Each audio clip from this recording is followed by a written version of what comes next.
You're watching How Leap. Let's see the quick fix to log out of Instagram from all other devices at once.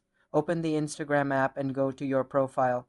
Tap the menu icon in the top right, then select Settings and Privacy. Scroll down and tap on Account Center. In the Account Center, tap on Password and Security. Next, tap on where you're logged in. You may need to verify your identity with a password or a login code sent to your email or phone. After verification, you will see a list of all devices and locations where your Instagram account is currently active. To log out of every single device except the one you are using right now, look for the option at the bottom labeled Log out of all sessions or Log out of all other sessions.